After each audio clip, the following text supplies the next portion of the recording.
All right, let's do a couple more of these equations with distributing and variables on both sides. Just do a couple more practice problems and we should be in good shape here.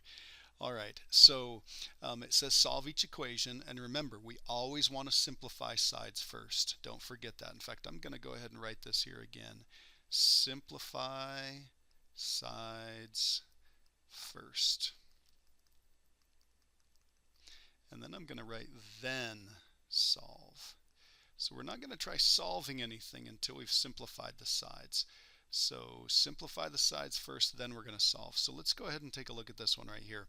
We do have some simplification to do. We're going to distribute and get rid of those parentheses. So I'm going to go ahead and draw those lines to remind me I need to hit both of those. So this is going to be negative 5 times 1. That's negative 5. Negative 5 times z. Remember, that's a 1z. So we've got negative 5z. Over on this side, again, doing a little bit of distributing, we end up with 12z on this side and then minus 20. And then, again, variable on this side, variable on this side. We're going to move the smallest one. So I'm going to do this. I'm going to move this to the other side by adding 5z. So I'm just going to cross that off there and add 5z on this side. If we're going to get the z's on this side, let's go ahead and move that constant to the other side. If we move that to the other side, we do that by adding 20. So I'm just going to go ahead and cross that off and add 20. Again, please make sure you're showing your work that it's very clear what you were thinking as you were doing the problem. So we end up with that equal sign right in the middle, don't forget that. And then we have a 17z on this side. Put the two of those together and we end up with, that would be positive 15. And again, if you need to double check your arithmetic with integers or anything like that on a calculator, please do. We're going to finish this off by dividing both sides by 17. And some people look at this and they go, oh my gosh, that's an awful answer. I don't know what to do with that. But these are actually the best because 15 and 17 don't have anything in common. We're done right there. That's it. There's no typing this into the calculator. There's no reducing. There's no changing to a mixed number or anything like that. That's it. We just get 15/17 for the answer. Okay, let's take a look at the next one. We've got some decimals here, so we want to be on the lookout and we want to be careful here.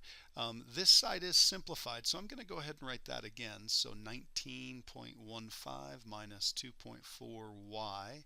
And then over on the other side, we're going to distribute that negative through. And what that's going to do is that's going to change the sign of each one of these, because remember, negative means opposite. So negative times negative is a positive, so we've got a positive 9y. Negative times positive is a negative, so we've got negative 12.2. Let's see, we've got a choice. We can either move the negative 2.4y or the 9y. I'm definitely going to move the smaller one, so we're going to move this to the other side. We're going to do that by adding 2.4y. If the y's are going to end up over here, let's go ahead and move that negative 12.2. So we're going to add 12.2 over here. Oops, 12.2. So definitely a calculator problem at this point. I think we can do this one right here. 9y plus 2.4y, that's 11.4y. We'll double check that on the calculator in just a second just to make sure. So let's just check and see. What have we got here? We've got 9 plus 2.4.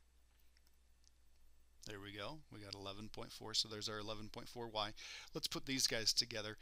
Some of you might be pretty quick and be able to do that in your head. Let's just double check here. So this is going to be 19.15,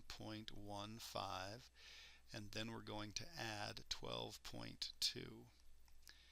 Takes my calculator here a little bit to catch up. So we get 31.35. So 31.35. So 31.35.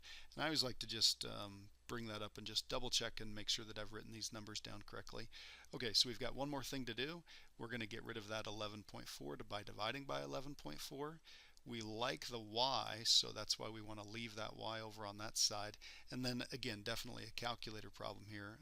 Let's take that 31.35 and let's divide that by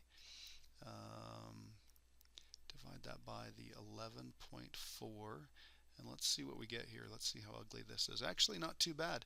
2.75, so it's already to the nearest hundredth. It's a hundredth, two decimal place answer, hundredth answer. So we don't have any rounding to do. So we're going to write down 2.75.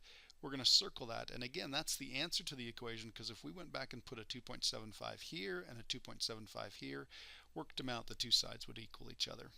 Okay, let's take a look at this guy right here. We are going to go ahead and distribute.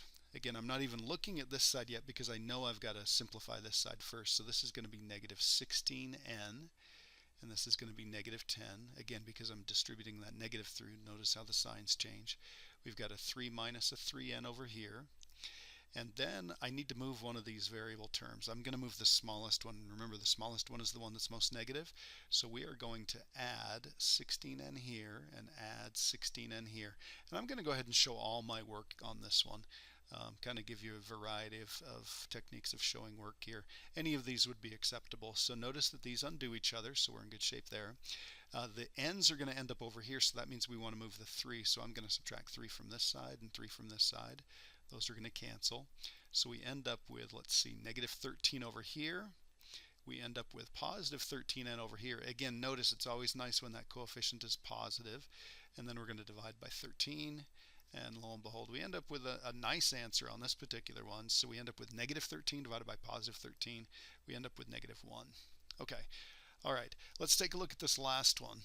We've got some missing steps here. So let's see if we can get this answer of 33/13. Let's see if we can back this up.